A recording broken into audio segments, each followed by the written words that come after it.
that's our game.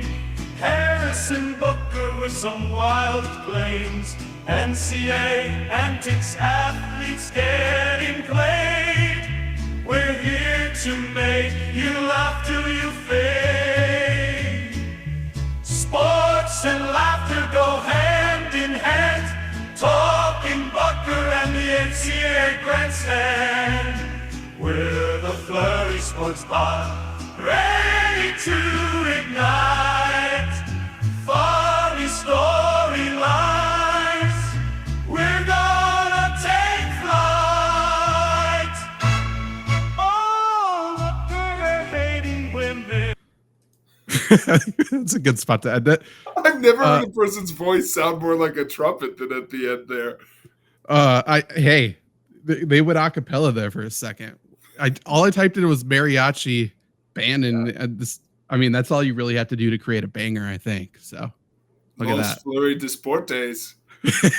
we should do a Mexican month, just Mexican heritage. Yeah. Somehow there's got to be a program where we could just pipe in our podcast and it'll just spit out Spanish, right? It'll just change everything we do in Spanish, because that'd be kind of funny. I think that is what they do for ESPN Deportes. Probably. Or we could actually, it'd be more expensive of a joke, but I could hire a freelancer to translate it and speak in Spanish our full transcript, which is also funny. Well, I think what we should do is we should do the show and then, to your point, hire a Spanish announce team, just like the WWE. Yeah, exactly. They just talk over it. Maybe once in a while someone goes through their table. That's true. That'd be fantastic. We definitely should do that. But yes, welcome back to Los FlurrySports Deportes. We are recording on Friday. You doubled up on the sports. FlurrySports. You know what? Didn't have the greatest high school Spanish teacher, if I'm being honest. Created a video. She shouldn't have. I was the biggest asshole of all time. If anyone could believe that out there. Created a video with 6 Spanish words in it. Got an A because I told her that I thought she said a max of 6 Spanish words, but she said max of 6 English words in the video. You know, there's a language barrier there. Couldn't understand what she said. And it was a great video. Doing Dora the Explorer, helping her smuggle coke across the border. It was a real banger. And it kind of leads into the career that I have now. So look at that. The worst part is she showed that the next year when I took the class. She was like, here's an example of a video you can make. And I was like, yeah. I know for a fact he fleeced you. Yeah, for sure. Don't you know that? And it was like, then everyone didn't want to say any Spanish words. Of course not. Same Spanish teacher that thought I was serving 98 on the tennis courts in the previously mentioned tennis club that I started. So when also in a very me move, just like, how can I rip off of Zach's joke in an even more like just simplistic way? Then when we did our video, we did like a haunted house one, and she was like, okay, I'm going to be clear. It has to be mostly Spanish. Like, I'm limiting the English words. But she did not clarify how many different Spanish words there had to be. So I think we kept it to like the same 5 sentences, like "Cómo estás?" Murder. Like, just like, you didn't tell me how many words had to be in this thing. Yeah, she's got to be specific. Don't give me any gray area. Yeah, that rubric is beefed up now. There's no loopholes left. I mean, for her sake, I hope so. But if there's a loophole, I'm going to find it. It's my favorite thing to do. But yeah. That's your favorite thing to do? Oh, I love a good loophole. You know who you'd be good to work for? You know who'd hire you? Who's that? The NCAA. Oh, what a segue, and you're correct. They tried. The NCAA just paid $1 billion in order not to pay $1 billion. Great move. Yeah. Heel move. I don't want to pay you $1 billion, so we're going to pay these people $1 billion. Nice. So I will say this story I think is interesting, but I feel like, do you want to explain for the people a little bit to get in the nuances of like why is this story important, especially when the NCAA has made such efforts to almost like kneecap this story before it reached this level? Yeah. So there's, I think, multiple different lawsuits going on. And in order to combat the lawsuits or whatever, to save themselves from being guilty to that, the NCAA just passed a rule where colleges can now and basically must now pay their athletes. Mhm. But in classic NCAA fashion, that's where the rules end.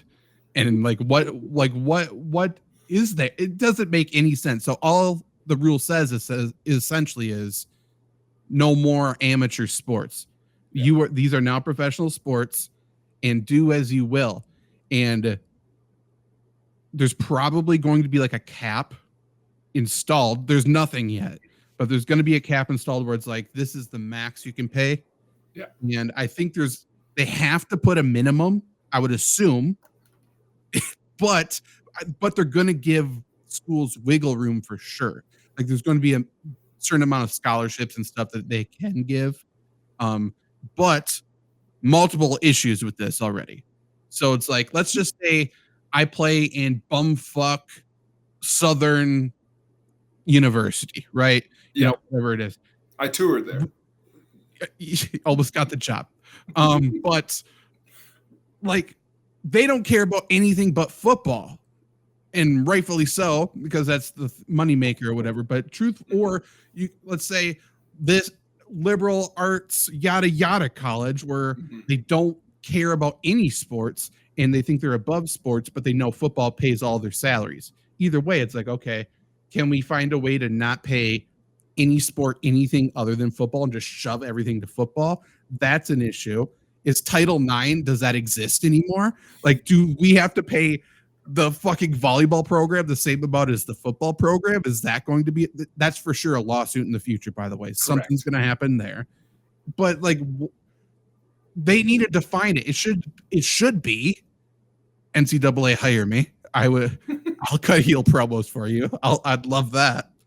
Like, it should truly just be as simple as athletes get paid 20% should be higher, but like 20% of the revenue that they bring into the university. That's all it should be. Boom, done. That's the only way to save themselves. Correct. And I think there's two huge critical issues that I'll touch on first, and then I weirdly am very usually on the show it's me wandering through the desert on things I know nothing about. I know quite a bit about Title IX, which makes me kind of excited. But nice on the all those documentaries on ESPN paid off. 9 for 9, baby. Better than 30 for 30. A hot take. Yeah. Well, I mean, truthfully, fuck 30 for 30 beating us out in the podcast awards. Can't believe that even happened.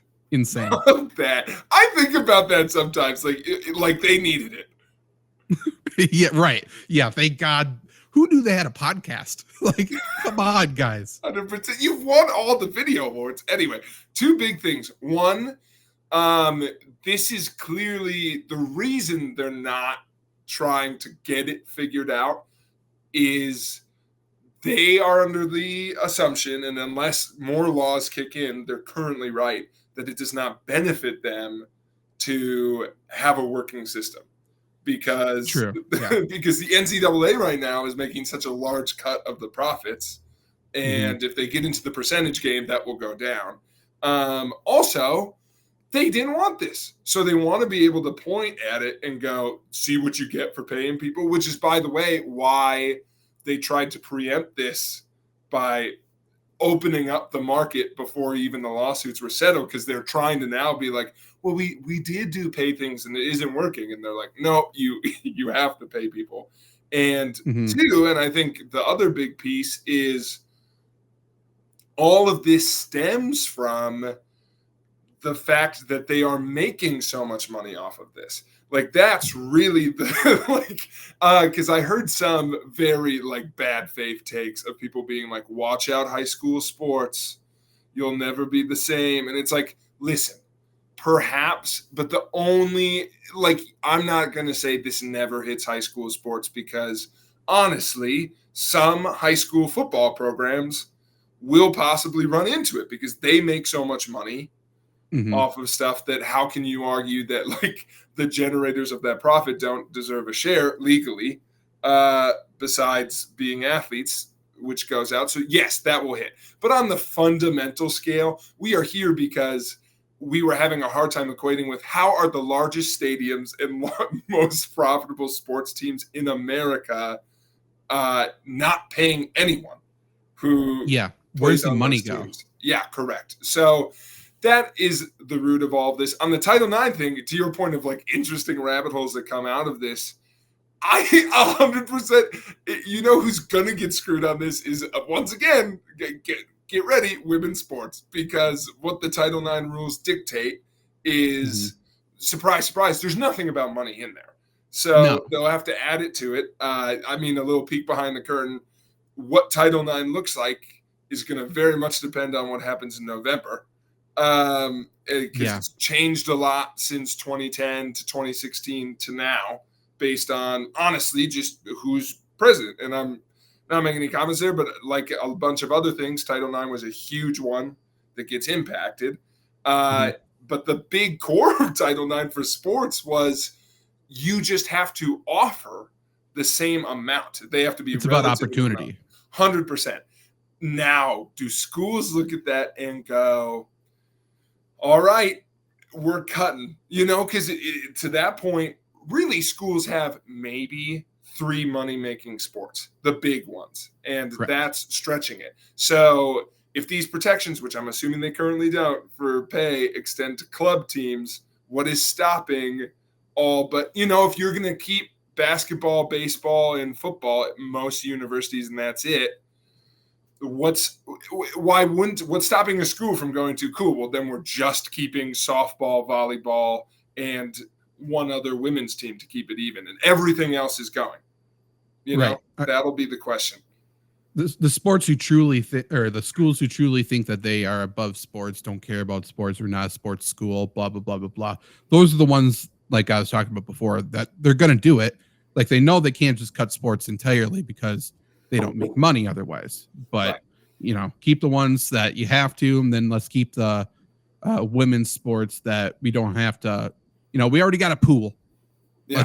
Let's keep swimming. We'll keep diving, and we'll keep synchronized swimming. I don't know if they do that in college or if it's just the Olympics. But like truthfully, it's like let's not invest any money into women's sports. But if we offer it, if we open the pool up for them, then we're good to go. But it is what it is. But it doesn't address the actual issue with NIL still. No. But the whole thing is like, okay, now we have agents taking advantage of college athletes, high school athletes, sometimes even earlier than that. And the NCAA is like, okay, let's ignore that. Let's give them more money.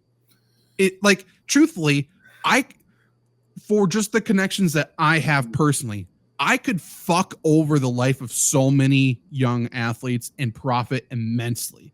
Just go to the fucking local school. And by the way, don't test me because I'll do it. That's a threat, NCAA. This is on you. But truthfully, okay, there's a kid who's fucking tall.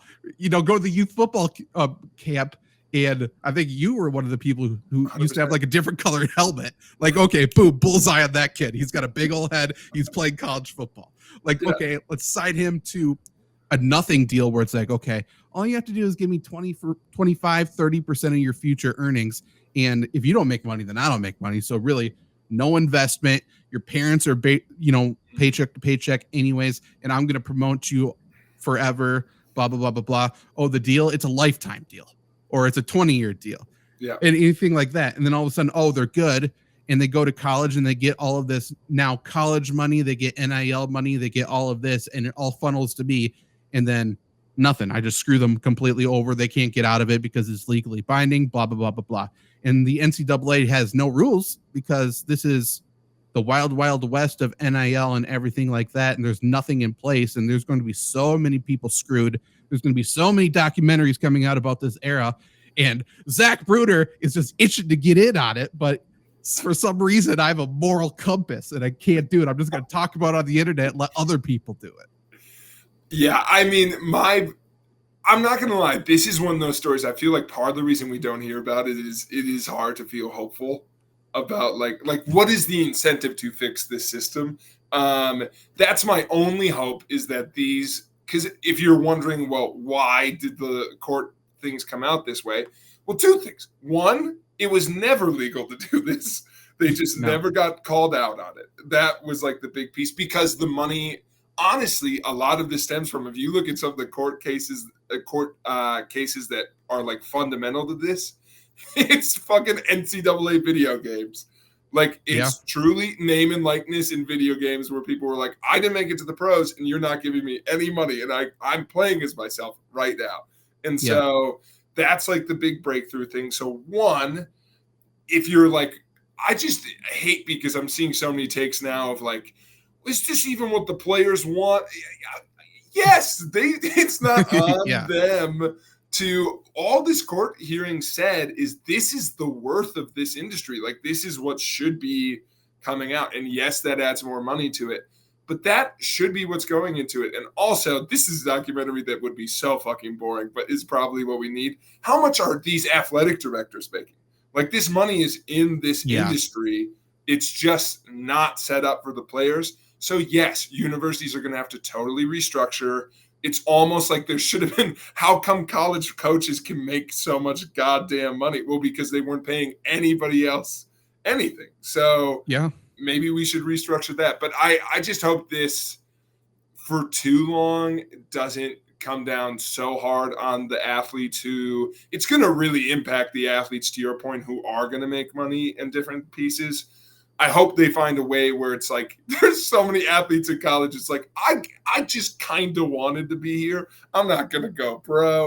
And it's like, if they somehow get more screwed than they were already being exploited, that stinks. Like, that's the piece I don't want to come out, but probably will. I don't know. For sure. For sure. And the bad programs are going to get even worse or non-existent. Yeah. Like, I mean, I don't know the fix other than there needs to be a direct competitor to the NCAA, and it's not going to be for a while, and it's just going to be football. And at that point, is the NCAA going to be like, are they going to fight for football, or are they just going to say, we'll stick with our D2, D3 football, and that's about it? Because truly no other sport matters other than maybe college basketball. No, I think the only possible route that comes sooner is if the conferences decide that they want to go into business for themselves. But again, what do you do when, like, the SEC is a one sport conference? Like, what do you do with things like that? And I want to put this out there monetarily. Obviously, the SEC is very good at, like, softball came to mind right away. It's like, yes, you're good at other sports. I've heard is that Southern Missouri that Brett donated to? I've heard Southern Missouri, Southern Mississippi. Yeah, there you go. Yeah. One of you is really good at volleyball. Great facilities, at least. I know that much. Yeah. So there's obviously outliers, but it's like, what will happen there? I don't know. You know who's been awfully quiet in all this? I have an idea, but who do you think? Jay Billis. Okay, yeah, he has too. I'm just thinking wrestling. I'm thinking storylines. And Jake, what's the one thing you have to do to have a comeback? Go away. Bingo. Who is a conference that just went away? Oh God!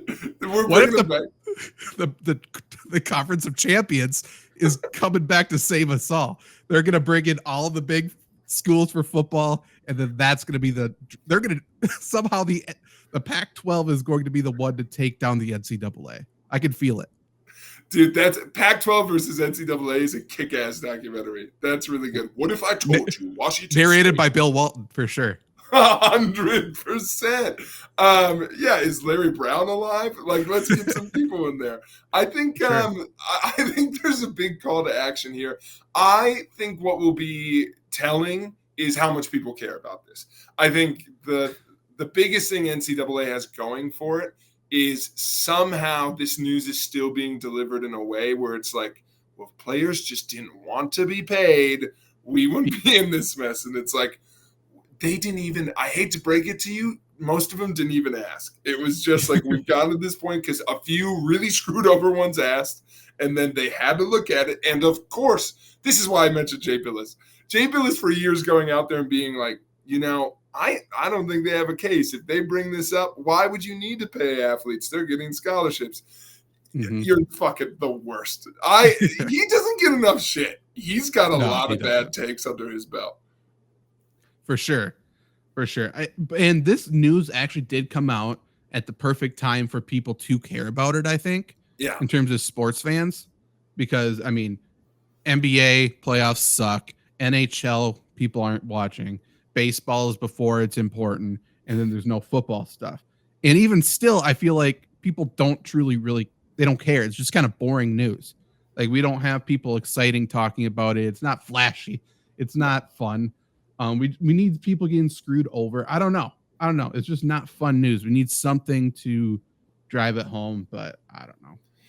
I think the telling point will be in the fall, and like, how does this come up in the college football season in different pieces? I think what it's missing, honestly, is, and maybe this doesn't exist, but if someone comes out and is excited about this extra money, that will get the juices flowing. Because I feel like the only time we hear about it is, very unsurprisingly, college coaches being like, this sucks. I hate that we have to like go out and recruit people with money. And it's like, yeah, I bet you don't like it because you never had to, Kelly. It's always Brian Kelly. We'll see what Saban does. Like, Saban, I think, could really make or break this. But I feel like a lot of college football fans right now are almost like giving the NCAA a pass, because it's like Reggie Bush got his Heisman, so they get one. We got that one back. We're good. Expanded the playoff. Yeah, we'll see how it is. We'll see how it is this year. If we don't like it, then we'll take you down about everything. 100%. Yeah. Saban's a great point because he's been anti-NIL, but if he can channel that a little bit and is more specifically like, it's just not being implemented correct, I think that makes a big difference. I do think that's his take. I think he disliked NIL mostly just because it was less about like teaching, and it was just even more about recruiting, which is just natural when money's involved. Like, top dollar is going to bring in the best players. So it is what it is. But now that he's fully removed from that, essentially, he has kind of said that he wants to help guide the NCAA or college football or whatever into this new era and like figure out shit, because truly nothing is figured out. And I think that's what people need to mostly know. Like, I feel like that's the part that needs to be the loudest, where it's like, NCAA did a thing to cover up a thing and has no plans, and it's a clusterfuck. That's the bottom line. By the way, the number of times NCAA has super cared about something without a plan, too many. Yeah. It's insane. Many. See COVID. The NCAA is one of the most powerful and corrupt organizations in the world. Mm-hmm. And some, like, sports fans know it's like, yeah, they're not good. They kind of suck. I feel like most people are most mad about the college football playoff than anything else. But like, I don't think people truly understand how fucking shitty they are. Well, it gets away with it. Well, the biggest, easiest comparison is they are FIFA. They've got all the same warts. Yeah. FIFA only got called out because they finally did something that no one supported, which is they put the World Cup in Qatar. Which is, it was like, yeah. And the NCAA gets away with it because as much as like you and I are big sports fans, you might fall into the very small category of like, you are a fan of college sports and you like follow all of it. It is like your biggest passion in sports. Most people fall closer to where I am, which is I'm a Badger fan. And if it doesn't directly impact the schools, go Cats, K-State, like if it doesn't hit them, like I don't pay attention to like the grand scape too much. And I think that's where most college fans fall into, is like, it's not like you're watching the NFL. Like the NCAA gets away with having all of the benefits, but none of like the big, who's the Roger Goodell of the NCAA? Yeah. I mean, we don't know anybody's name. It's insane.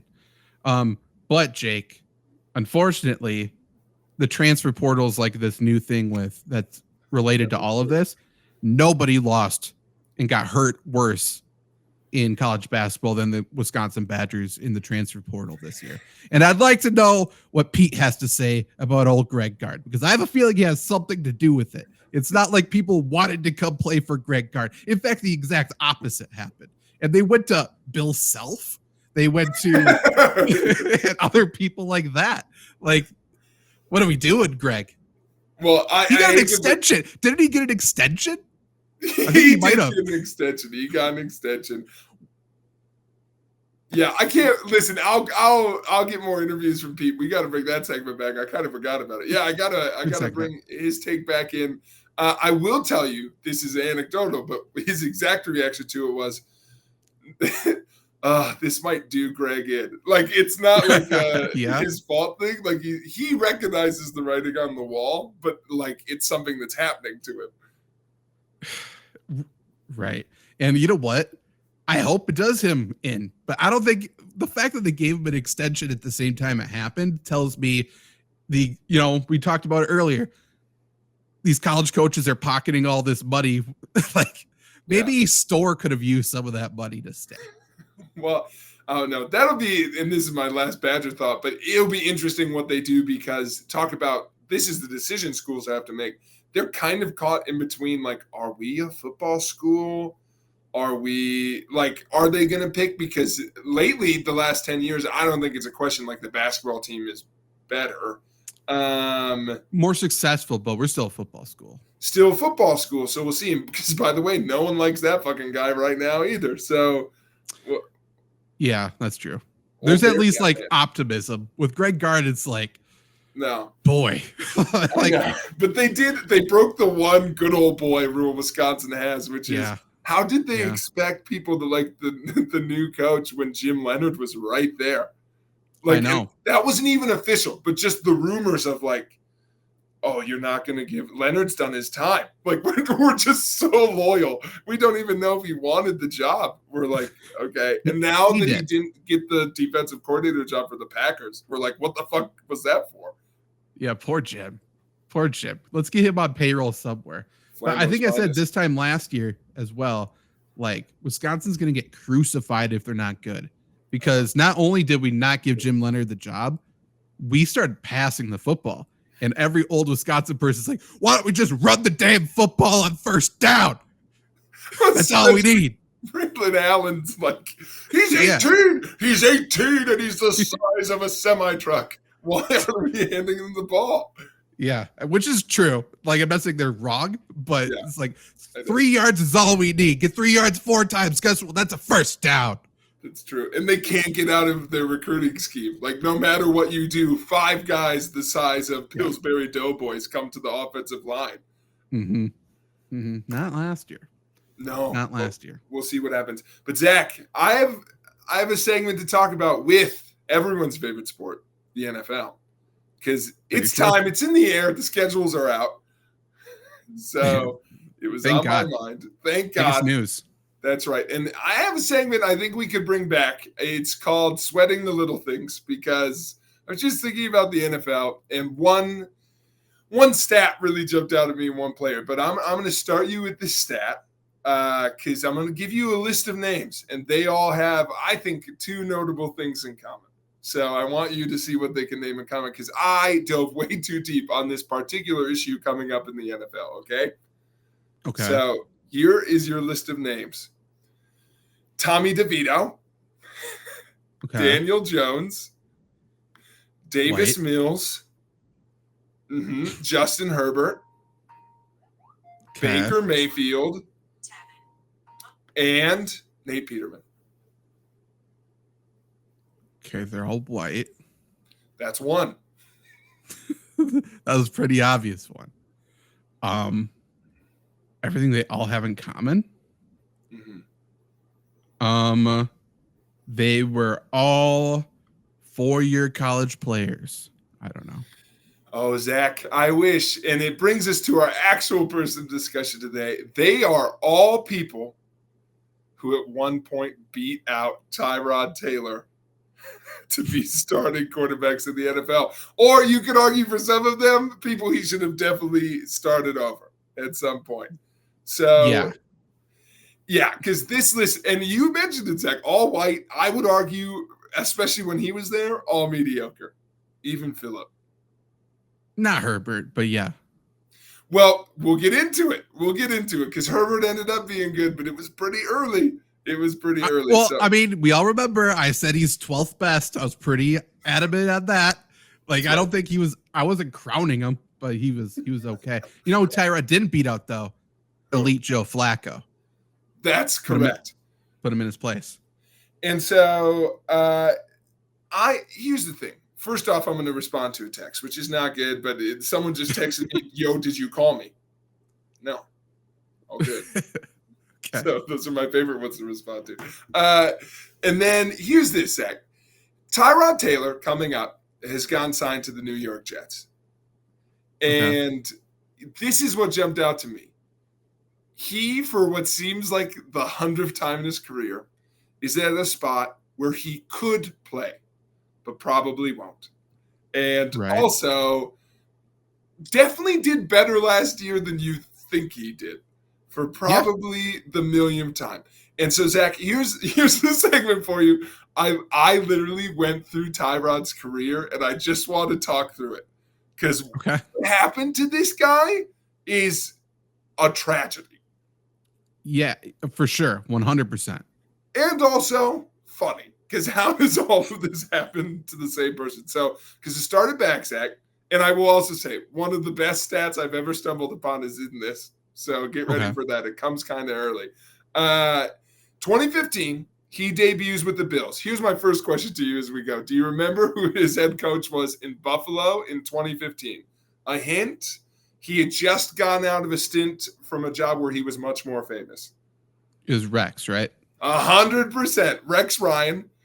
By the way, sneaky ally, Rex. That comes out in this story. It's almost players coach. 100% players coach. His staff likes him. And, he uplifts people. We give Tomlin the credit. Give Rex some shine. He did a good job. I agree. And Rob. Why not? Give Rob some shine. Get him in there. But so in 2015, so here's the things now. First 2 seasons under Rex, this is his golden era, okay? Rookie season, year 2. 1, he should have won Rookie of the Year. He threw. Not a rookie. Oh, not a rookie. Sorry. He should have won something. He was really good in 2015. MVP. Why not? 100%. So his first 2 years, he threw over 3,000 yards and rushed for over 500 in both seasons. This was most impressive to me, only 12 interceptions total, 6 each year.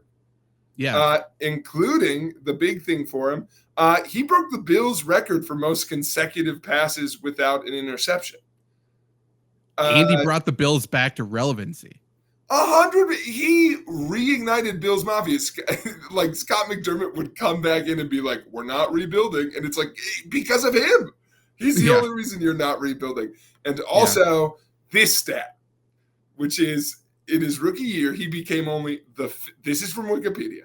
So it goes without saying. I tried to validate it, and that's why I bring it up. Because according to Wikipedia, he became only the 5th quarterback in NFL history to have a game where he passed for over 100 yards, ran for over 70 yards, and caught a pass. I could not find that list. I tried so hard. Dude, it took me an hour of just like, Mike Vick? No. Like I was just combing through names of like, who are the other 4 quarterbacks on that list? Wow. Yeah. Who would be on there? What, maybe 70 yards? What a random, like I was like, that's what grabbed me. Like I was like, okay, what's the list? Nothing. I found one other name. Okay. Fran Tarkenton. Sure. That motherfucker did everything. Yeah, I just looked up running quarterbacks and I was like, of course you're on here. But no, I couldn't find anything. Randall Cunningham and Mike Vick didn't seem to be on the list. Maybe Brett. Brett did some weird stuff. I was like, is it going to be someone like Vince Young? Honestly, after it wasn't Vick or Cunningham, I gave up. But I was just like, you can't just like, what stat is this? And it was like, I'm sure they grabbed it from like it was on screen like during the game or whatever. But so Tyrod, pretty good his first 2 years, and now we get into the tragedy. All right, so 3rd year, in comes Scotty McDermott. We are now, Zach, it's week 10. The Bills are pretty stinky. They're having a tough time. And Tyrod gets out of a game where he was bad. But the Bills are, at this point, the worst ranked offense in the league. Like, I can't stress how much it's not his fault. And Zach, who replaces him? But I think a guy who should be remembered as one of the worst people to ever play the NFL, only because he had to replace Tyrod. They took him out, put in Nate Peterman. Yeah. we've talked about this before. Folks, if you haven't heard this, this is why I wanted to revisit. This is one of the most racist things they've ever done in the NFL, because here's why. At that point, on that bad a team, Tyrod had the 9th best QBR in the league. Yes. Yep. So he came off 2 terrible games, but it was clearly they were just looking for an excuse to put in his boy Peterman. It was like one of those years where they wanted to trade him but couldn't get it done. So, now here's our chance. Zach, here's some reasons they gave. This is from either McDermott himself or members of the Bills front office. Said, we've chosen Peterman as our starting quarterback going forward because he's more prototypical at quarterback. White. He's better, 100%, better at reading the field. Okay. And passing from the pocket. Everyone knows touchdowns from the pocket earn more points than out of the pocket. 100%. And Zach, they stuck to this conviction. I did forget how fast they faced the karma of this decision for exactly 1/2 of one football game, because Not a great half. no, not a great half. I grabbed the stats. Don't you worry. This is our redemption, because he went 6 for 14 with 64 yards and 5 interceptions. Yeah. They bring Not Tyrod back in. He throws for 200 yards and 2 touchdowns. Not good enough. No, because, and this is the true tragedy of Tyrod, he gets a knee injury, so he misses the next 2 games. They bench him. He was available to come back. They chose not to have him come back. So they pick Peterman as their starter. They now trade him away. Now, this is where the fun comes in. Do you remember what team he goes to next? I gave you a hint with the quarterbacks at the start, but any idea where he goes following this? I will tell you, it's not one of the more eventful ones. Not Cleveland? It's Cleveland. It's Cleveland. Oh, But the big thing in Cleveland, this is what makes me mad. He gets beat out by a guy for like his whole career. I don't know at what point people decided he wasn't good enough to start. But once the Buffalo thing happened, he goes to Cleveland the year they draft Baker. So they're like, we're going to start you. And then when Baker's ready, he comes in. Well, guess what? This was fun. He, in the first game, does lead the Browns to the first game they don't lose in over a year, because in 2017 they went 0-16. So he leads them to their first non-loss in over a year. It is, of course, a tie, which I just thought was the most Browns thing ever. Like, hey, the streak's over. We still didn't win, but they opened the Budweiser chest. Yeah, there you go. Week 3, after 2 pretty decent weeks, injured. Replaced again, never looked back. 2 weeks later, again, he was ready to go. Still done. So he's done there. Oh, Zach, does Cleveland keep him? No. Now he goes. This is where I was like, this is worth talking about, because he goes to San Diego. And not only does he, like, he's already, like, only getting scraps, because the only reason he goes to San Diego, Anthony Lynn is his former offensive coordinator. Yep. Once again, thank you, Rex, uplifting the people. True. He brings him in, says, all right, you're going to start until Justin Herbert's ready. Maybe give you some love, get you ready. Do you want to explain to the people how this motherfucker got hurt in week 2? Well, he got hurt, like broke his ribs. And he's like, I'm not letting this fucking happen to me again. Inject me with any painkiller needed so I don't miss any time. And they're like, okay, bet. And then they stabbed his lung and deflated it with the needle. And then they're like, oh, you can't play. Oh, no. An athletic trainer punching his lung. Yeah. The call's coming from inside the house, people. This stinks. By the way, game 1 that he played that year, totally healthy, over 200 yards. He's like really well. Good at football. So again, he's out. By the way, he was ready to return once again in like week 4. This guy is also a sneaky superhuman.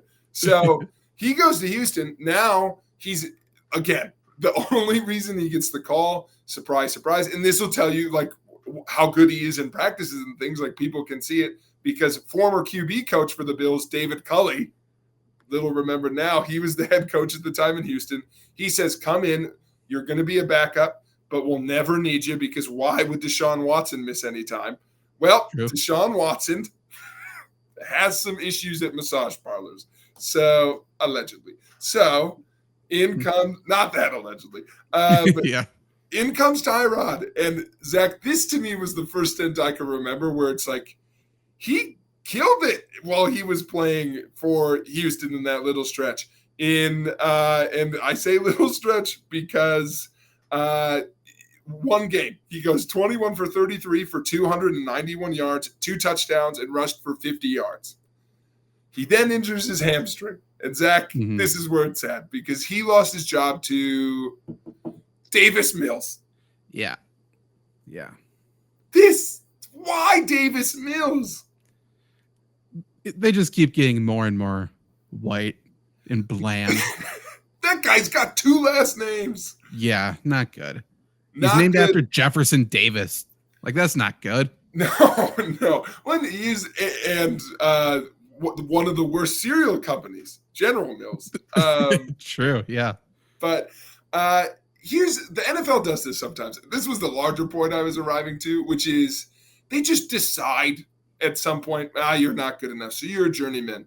The number of times that happens to not white people is alarming. And I'm not just listening. The McCowns are right there. I know what happened to them. Like, it's not exclusive. But, like, poor Tyrod, he plays good. He's a backup. And then I think maybe the most underrated time of his career, which is what the fuck just happened in New York? Because he gets to the Giants, and he comes into a game week 5 of 2022, and Jones sprains his ankle. Tyrod, you're in. He has a good game. 4th quarter of that game, concussion. Out. So he doesn't even get to start a game there. Last season, Zach, and maybe this is the epitome of Tyrod's career. Obviously, all the issues in New York. Jones gets a neck injury in week 5. In comes Tyrod. He plays pretty good. He starts the next game for them. Zach, he was the second black quarterback ever to play for the Giants. I will give you, you know what, for our money game, I'll give you $5 straight up if you can name the other black quarterback who started a game for him. A hint, it was within the last 10 years. The Giants? Yeah. Geno never went there, did he? It's Geno. It's clone. Okay. It's twin brother in tragedy, Geno Smith, who I feel like the same thing happened to. So there's $5 for you. Yeah, kind of. Wow. Pete Carroll at least gave Geno a chance. Well, now he finally got it. So in comes Tyrod. He starts a couple games for him. This is where I'm like, this is egregious. He plays a couple games for them. He's on a streak. He gets hurt. Oh, no. In comes fucking Tommy DeVito. Yeah. Not only is it just Tommy DeVito, everyone in America is like, Tommy Cutlets. About time he's here. Like, fuck Tyrod. Let's just throw him away. Everyone was so excited for Tommy DeVito. And then guess what? Tyrod beats him back out again. Quietly last year, he played in 11 games. He started 5 of them. He threw for over 1,300 yards, 5 touchdowns. Yeah, he still had a top well. 20 QB passer rating. He's a good football player still. He's a good football player still. And here's where he ends up. Now he's playing for the Jets, as we started with. And here's the thing, Zach, because I'm calling my shot right now. Yeah. Tyrod gets opportunities and then has life rip them away. So Rodgers is going to miss some time. Tyrod's going to end up playing. But if you are a fantasy owner, don't draft Tyrod Taylor. And don't draft third stringer. I think his name's Jordan Davis. I didn't really look at it. Don't draft him. There? Okay. He's there, I think. But here's why you don't draft him. He's also a little banged up, so he won't get an opportunity. You know who will, though, Zach? Who's Fourth stringer, former Wyoming quarterback. This motherfucker's name is Andrew Peasley. And I guarantee you Tyrod Taylor gets benched for Andrew Peasley. I can feel it in my bones. He belongs on the list next to Nate Peterman, Tommy DeVito, Davis Mills, Andrew Peasley. God. You're right. The name that actually popped into my head, who I think who will rival Andrew Peasley, is Tim Boyle. Fuck. Tim Boyle. Yeah, he's also in the mix. He's in the mix. This is insane. Why is this happening to Tyrod? I don't know. But as soon as Tyrod signed there, I did message Trevor and Luke, and I'm like, I don't know if I can bet on like the Jets this year, because the only thing we know for sure about the NFL is that Tyrod Taylor will get a chance and he will get hurt. That's the only thing that's guaranteed in life. I know. So I will say the reason I actually brought it up was because twofold. One, I'm just obsessed with the minutia and the fact that this shit keeps happening. He got his lung punctured by his own doctor. Yeah. Yeah. It was a big deal for a couple weeks, but then we just kind of were like, oh, it happens. Like it's a freak accident. Is it? I'm not sure if it is. He got benched for Nate Peterman and is the first black quarterback to ever win a game for the Giants. Like, how does that happen to the same guy? Also, and here's the real deal, I kind of in my head was like, it's a shame he gets hurt all the time. He does, but he's never missed like more than a 3-game stretch for these injuries. Like he comes back. And I know it's a lot at this point, so maybe you could argue that's hurt his stock, but like I just don't think he was ever given like the same amount of rope that other guys have gotten. Only by Rex, truthfully. 100%, which is my thesis statement. We need Rex Ryan back. Bingo. I'm for it. I'm 100% for that. He's better than Saleh. Oh, yeah. Yeah, for sure. They'd get along. I think Tyrod would get along with Belichick as well. I can see Belichick going there. I think he'd work. I don't know if he's Belichick's type. Belichick coached Cam. 100%. You know who could also belong on that list? Mac Jones. In comes Belichick. In comes Mac. Yeah. Yeah. Mac Jones is up. I mean, Mac Jones at least had success in college. I feel like you can't even have to have success in college. AJ McCarron's a great one. Yeah. Drew Lock. Yeah. Hey, he's getting an opportunity. But yeah. No, that's who the Giants replaced him with. He's in New York. Fuckers. Yeah, that's true. So Zach, that leads us to a game, and I am excited about this game because it is. I'm calling it the white quarterback shuffle. So Zach, I have a list here of, and you'll see how the game works immediately. It's a little fun. I think if I'm doing my math right, because you'll have 10 matchups, so that's 11 quarterbacks, all white. Except for one surprise entrant. Hint, hint, it will eventually be Tyrod. But here's how the game works, Zach, and I'll give you an example off the bat that I'm not actually using. I will give you 2 quarterbacks. You have to tell me which one has the most career touchdowns between those 2. And then I will get total touchdowns? Total touchdowns in their career. And then I'll get rid of the name I say first because it'll be like a linear list. And then that second guy, I'll compare him to another one. And then we move on down the list till we're done. Okay. So there are, and double checking your math is important, people. So I'm going to make sure here it's 1, 2, 3, 4, 5, 6, 7, 8, 9, 10 matchups for you. I think you got to get 7 right to get the money today. You now with that last $5 are down. I think 15 or 10. We'll call it 15. I don't call it. I think we were at. Yeah, I think it's 15. So I'm going to give you 10 if you get it right here. So that would bring you down to a 5-point deficit. I will say, because I'll put this on the table, I'm willing to spice it up right now. If you agree, I will give you. If you get 10 for 10, I'll double it. But if you get less than 5, I get 5. On top, you get 10 if I don't win anyway, but you would get 15, you mean? Oh, no, we'll just double it. I forget that I get 10 if you don't win. Okay. Sure. Got to go because otherwise, wait, if you just don't get it, I get $10? Yeah. If we always put it that way? Yes. This is an every week conversation. This will be a Well, someone cut all of the times that Jake's been confused about the money, please. Oh, it's so dumb. Okay, sounds good. Tell you what, I can't keep up with that, so I will just say, let's see how the list goes, and we'll make a wager if you're feeling good. Okay, blank check is on the line. Here we go. No, all right, you get 10 if you get more than 7. I get 10, I guess, if you get less than 7. Correct. Sounds good. By the way, now I'm getting defensive over system. I definitely co-opted. So there you go. So Zach, to start, here you go. Who has more career touchdowns? Cooper Rush. And by the way, I picked these names. I literally went to an NFL quarterback wheel and I just spun it a bunch of times. So the order's random. So First matchup, Cooper Rush versus Davis Mills. Who has more career touchdowns? That is interesting. I feel like Cooper Rush played more. Did he play more games? He had a little quick run. Ben DiNucci then I think came in for him, and he also had a little bit of a stretch there. I'll still go. Davis Mills is so fucking bad. I'm gonna go Davis Mills. You didn't overthink it. That's one. There you go.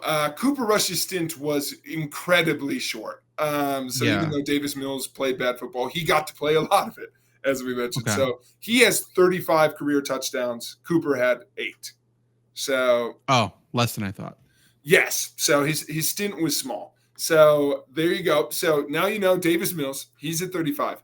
Now again, this was random. So does Davis Mills have more career touchdowns than Gardner Minshew?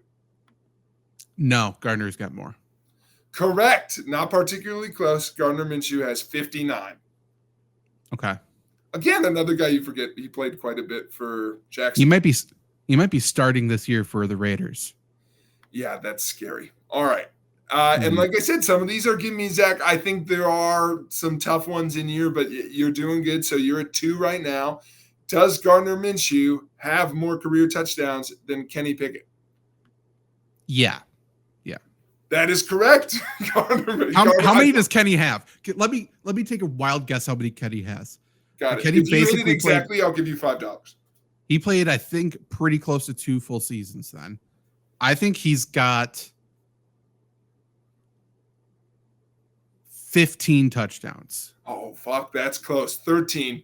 Yeah, not many. It was not good. Not many. So now you got Kenny Pickett. And again, some of these gets tough. This one, not tough. Is it Kenny Pickett or Kirk Cousins? Oh, yeah, Kirk. All right. Do you want to take a stab at his? It's tougher, so I'll make the same wager for you. Total touchdowns in his career. I can't even remember when he first came in the league. I'll go with Kirk has 100, 215. The adjustment was right. Still higher. He's got 270 touchdowns. Okay. Yeah. And now, Zach, I think we start to get into the weeds a bit because this is where the random wheel gave me some spicy ones. Okay. Is Kirk Cousins' career touchdown total, so 270, higher than Joe Flacco's? Whether I believe it or not, I cannot turn against Joe Flacco. I think Joe Flacco has more. He threw at least 10,000 to Torrey Smith, I think. So, Joe Flacco. It seems that way. Zach, I regretfully have to inform you. Really? He's got a lot. Do we count playoff Joe? Because playoff Joe threw for at least 1,000. You know what? I don't know if this counts playoff touchdowns. So that might make it close because it's 270 for Kirk, 245 for Joe. I would be interested to know. Well, I'll look in a little bit, just like how many he threw it in the playoffs because he threw a lot. He's good. And Kirk's got very few. Correct. So he might catch him on that. This next one, Zach, does Joe Flacco have more touchdowns than, and you are 3 for 4 so far, so this is a good stretch for you, Andy Dalton? Joe Flacco or Andy Dalton, career touchdowns? That one is a spicy one. Yeah. Wow. Andy Dalton played sneaky good football for a long time, and we just gave him so much shit. I think Andy Dalton has more. He does have more, Zach. You are 4 out of 5. How many more do you think he has than Joe Flacco? Probably not a ton. I'd go like 25 more. Yeah. He's got 1 more touchdown. Wow. Okay. Nice. Yeah, Nice. I was happy that worked out. Yeah, 246 to 245. At one point, I was going to do yards, and then I saw that one, and I was like, no, we're doing tutties.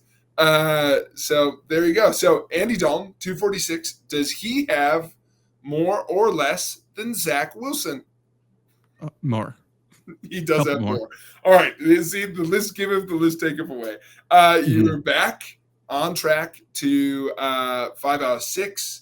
And now we get into Shitsville, Zach, because down the run here, who has more touchdowns, Zach Wilson or Mason Rudolph? Wow. Man, I hate Mason Rudolph. You do. You and Myles Garrett. Yeah, us too. I would happily fight on Myles Garrett's side. I'm going to go with Mason Rudolph, though. Mason Rudolph has 4 less touchdowns than Zach Really? Wilson. Okay. Yeah. So maybe we're grading Zach too hard, huh? I don't think so. Okay. He's got 23. Mason's got 19. So I think they just both stink. But that means you are out of 2 wrong, whatever it is. 8. Yeah, I think you're at 2 wrong out of 8. And now these 2, by the way, I think could be stunt doubles for each other. Who's got more career touchdowns, Mason Rudolph or Mitch Trubisky? Mitch, for sure. For sure, not close. Mitch has 72 touchdowns, and that, Zach, brings you to 7 out of 9. Okay. So you are guaranteed to win. It's the final boss, right? It's the final boss, and if you're willing, I'll make it a $5 swing. If you get this right, I'll add 5 to your total, but if you get it wrong, you only win $5. Okay, yeah, sure. All right, there you go. Yeah, we like to bet here on the Yeah, I do. Los Flurry Deportes. So, Zach, we knew who's coming. He finally gets his day in the sun. Now, the question to you is for an extra $5, who has more career touchdowns, Mitch Trubisky with 72 or Tyrod Taylor? Yeah, so Tyrod's not a huge touchdown guy, as we said. So, but he's got low interceptions. But we have to include rushing touchdowns. Mitch, sneaky athletic, though. Can't forget about that. Tyrod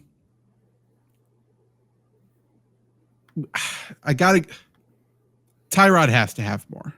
I'm going Tyrod with more. Zach, If not, you contradict your entire fucking argument previously. And the question you need to ask yourself is, would I contradict myself for an extra $5? And I would, baby. I'm part of the problem. He's got 7 more. I wanted it to work out where I know it's he's only got 75 to 82. So no, reverse 65 to 72. Well, that's a shame. That is a shame. I will. How's this? To reinvigorate my point, if you can pull this out of your ass, I'll give you back up. No penalty because it's hard as hell, and I'll bring you back up to 10. If you can name a quarterback who has within 10 touchdowns of Tyrod that wasn't on this list, I'll give it to you. He's got 65. You just pull a quarterback out of your ass, and if he's got within 65 by 10, you get the $10. Okay, I can do this. Within 65. Yeah, so 75 to 55 is your range. Okay. My strategies my strategy's younger quarterbacks, but I can't do drafted 2 years ago because notably they were all fucking terrible. Like Kenny Pickett was the best of the bunch. Yeah, right. And we already said he had 15 or something. No, that's a bad guess. I almost went Jordan Love, but no. Mm-hmm. What's the number again? You need 75 to 55. Okay. We will go with. Can it be a former player? Yeah, go for it. Are you I Googling? No, I'm just staring into space because I'm just wondering Okay. how cheeky I want to get with this one. Oh, I like it. Like, let's compare the two careers of these guys. Because Tyrod, journeyman. Yeah. Josh McCown, journeyman. Ooh. Josh Now- McCown played for 35 years. I have to. I hope they end up with the exact number of touch. I think it's probably close because I don't think he really started that often. So I'm going to go Josh McCown. Josh McCown, Zach, ends up with 111 career touchdowns. He played for too long. Oh, by the way, I looked up Luke, 9. Yeah, not many. Luke was not my guess. I just want to see. My guess, because on your young strategy, I was like, and this would have been brutal. I was like, okay, who's the best quarterback 3 years ago? Joe Burrow is. I guess he got hurt a lot, though. 76. So he would have missed by 1. But you didn't go that. I like your McCown guess a lot. The one I thought you were going to say, because I was thinking about the whole time we were talking, let's see how close Ryan Fitzpatrick is. Oh, no, he's way higher. Way higher? Yeah. He's been a starter for way higher. multiple teams. Way higher. Yeah, I kind of forgot how long he started places. Okay. Oh, what about Tua? Okay. Hey, by the way, folks, this is the show. I love just Yeah. What about? Just name him. By the way, Joe Flacco, 26 passing touchdowns in the playoffs, 1 rushing, it looks like. So 27 extra touchdowns for Joe Flacco if you include playoffs. In only 16 games. And now how many does Kirk have? Ooh. So what was the number for Joe? I'll keep track. 26. Joe in the playoffs was. Tua's got 81 career touchdowns, by the way. Okay. Joe's got 27, including rushing. Okay. Kirk Cousins has. How many do you think he's got? 10. He has. Interesting. He has 7, with 2 of them being rushing. Okay, so let's do some interesting math here. 245 was Joe's career number. You add 27 to that, you get 272. Kirk still squeaks by him, even if you only gave him the 5, because he's at 270. So it's much closer.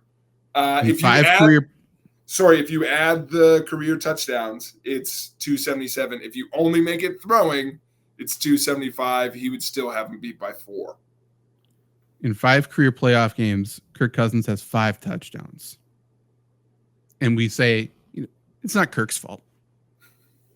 Maybe. By the way, who's better between those two? Different question. Well, yeah, obviously. I'm just saying. Everyone's 100%. Like, you know what? We were wrong to shame Kirk for so long. No, we weren't. We're fine. He's an accumulator. That's his whole thing. Yeah. Also, by the way, you know what name is fun on that list? You called it out. Andy Dalton doesn't get enough love. Well, especially in touchdowns, because some of those years he fucking led the league. AJ Green's hauling him in. He was an MVP candidate one of the years that he got hurt. Yeah. By the way, Tyrod, Pro Bowler, rookie year. Or first year. Yeah, not rookie year. I think rookie year he won a Super Bowl with the Ravens. One of his first years. Yeah, let's look that up, because that wasn't coming up in his Wikipedia page. But, am I wrong about that? They were focused on other things, like he's the 5th quarterback ever to tie his shoes while chewing bubblegum. He played 3 years for the Ravens, so yeah, Super Bowl champion. Well, there you go. By the way, better than Kirk. Honestly. It's rings, baby. Yep. Pro Bowler his first year with the Bills. So he spent, a few years learning behind Joe Flacco. Mm-hmm. And then he really took off. 6th rounder. Who'd have thunk it? That's right. Good for him. So, Zach, this year in the NFL, root for Tyrod. Yeah.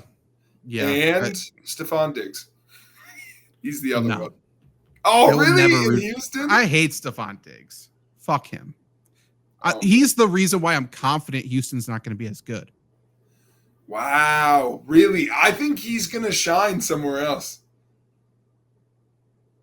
He'll make a couple plays, and I think he'll have the spotlight on him. But you know what? If he starts screaming at C.J. Stroud, D'Amico might punch him right in the mouth. So he might be day to day after that. That's true. But you got to root for D'Amico. Love D'Amico. I don't hate the Texans. I just don't really like Stephon Diggs. Who are the players you would say you're rooting for the most this year? Aaron Rodgers. Yeah. I am rooting for not a player, but player in a way is Andy Reid. I'll always root for Andy Reid. Who am I rooting for? I'm a big Jake Ferguson guy. I like him quite a bit. Not that I want Dallas to succeed. Yeah, that's super. Penei Sewell. Penei Sewell should be the first offensive lineman MVP, by the way. Why not? I wish you could give it to him. I think you should give it to him and then give Joe Thomas one. A random one. Retroactively, he should get a few. Yeah, for sure. He should have ownership shares of the Browns. 100%. Every player who plays left tackle for the Browns should have to legally change their name to Joe Thomas. Honestly, the Packers had a linebacker named Joe Thomas, and he was my favorite player just because of that for a while. Yeah, I love that. The other one I had I don't mean to be controversial because I don't think you're going to agree with me, but Deshaun Watson. I'm not a big Deshaun Watson guy, Jake. I should have left that as open. I'm rooting for Jordan Love. I am. Yeah, you're not alone. You're not alone. No. Listen, the Packers, now they run. I think that's fair. I kind of like him. Like, I think he's fun to root for. And, like, who knows? I think he still has, what he's kind of got written all over him? The Packers did get it right, and he's not going to be a Packer forever. That's, like, what I think is going to happen is, like, you did invest in me, but you didn't didn't extend me enough, and I'm going to leave. They'll extend him before the preseason. I don't know, but if they don't, they will, and it's going to be fucking painful. He's going to get $65 million guaranteed per year, and maybe I won't feel the same way about him then when he's overpaid. But I'm rooting for him. I think it'd be fun if he was really good. And then, lastly, just for fun, let's pick a defensive guy. What's Khalil Mack up to? Still on the Chargers. Get it together a little bit. I don't know. Yeah. Come on, Khalil. I don't have my 6 sacks in a game last year. I don't have my whole heart in that, but let's get together a little bit. And then lastly, Van Ginkel. Is he on the Vikings now? I think. Is he? I thought he was. I think so. I'm out. There. See ya. Never mind. I knew I was right to hate you. He's a stud. There's a few people I like. We're the Chanel. Not Chanel. Leo Chanel. I am rooting for him with the Chiefs for sure. Yeah. Why can't I think of the Iowa Jack Campbell, the linebacker for the Lions? I feel like he's just an old. He needs to show up with a neck roll. Someone needs to do that, and it needs to be him. If Jack Campbell is playing for Dan Campbell with a neck roll on, boy. I mean, what a time. So excited. I will be so excited. What a great time that would be. I'm trying to think of rookies I'm excited for. I guess I don't really know. I'd like to see Drake May play well. Who's that guy I keep seeing on TikToks for the Titans who talks like he's never left the team? Oh, I love that guy. Xavier Leggett, I think. Yeah. He's Foghorn Leghorn, dude. 100% he is. Well, I woke up today to play some football. He's awesome. He's incredible. He needs to be mic'd up every game.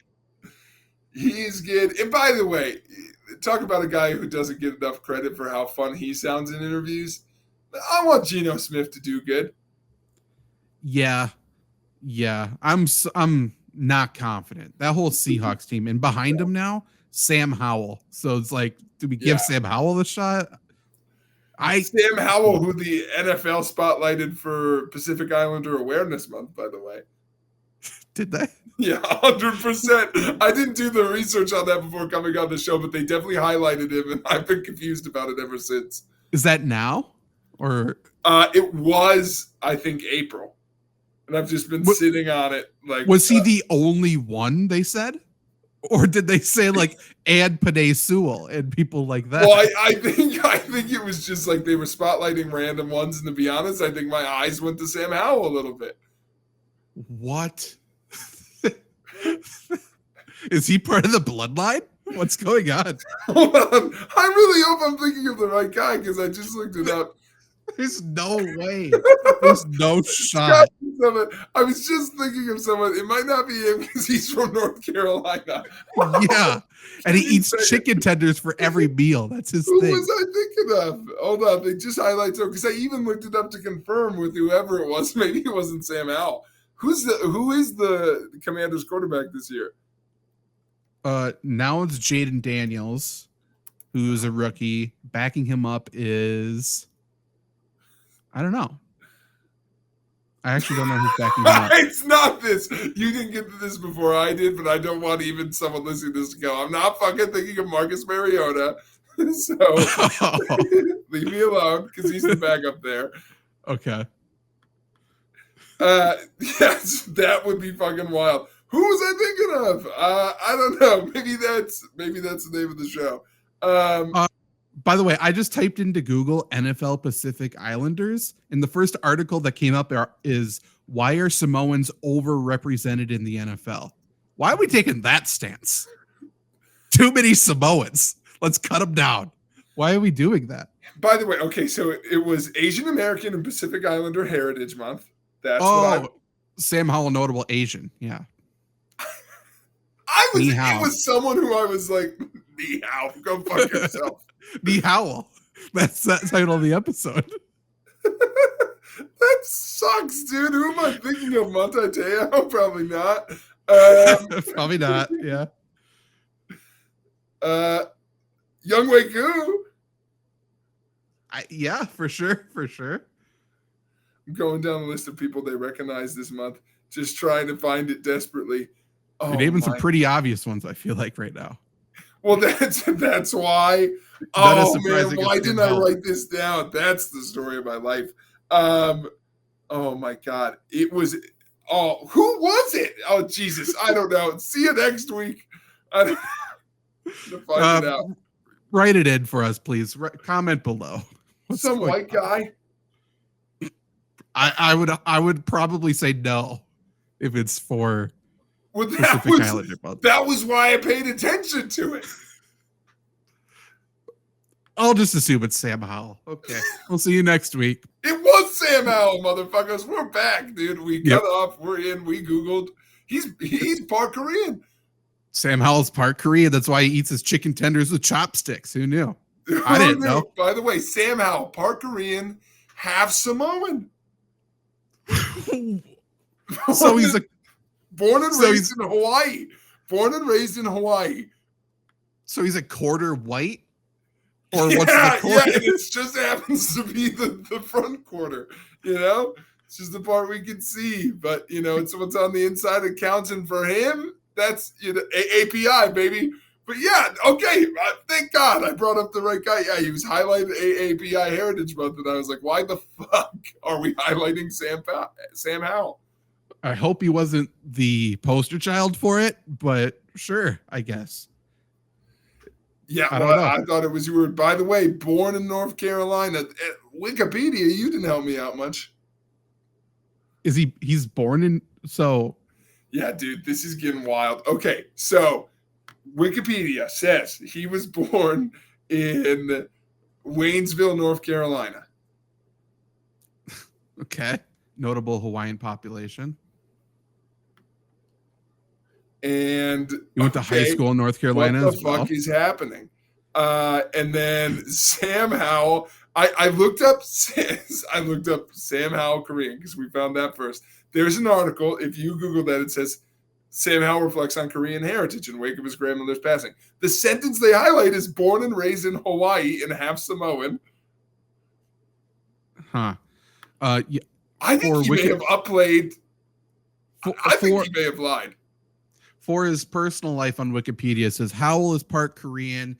His American grandfather met his Korean grandmother while stationed in Korea during the Korean War. And then also, as a side note, he has never eaten any beef or seafood, with chicken being his only meat in his diet. Doesn't mention chicken fingers, but if you recall, if he goes out to eat, he brings his own chicken fingers with him because he is a child. Correct. Because he is a child. So here's the thing. Was he ever in Hawaii?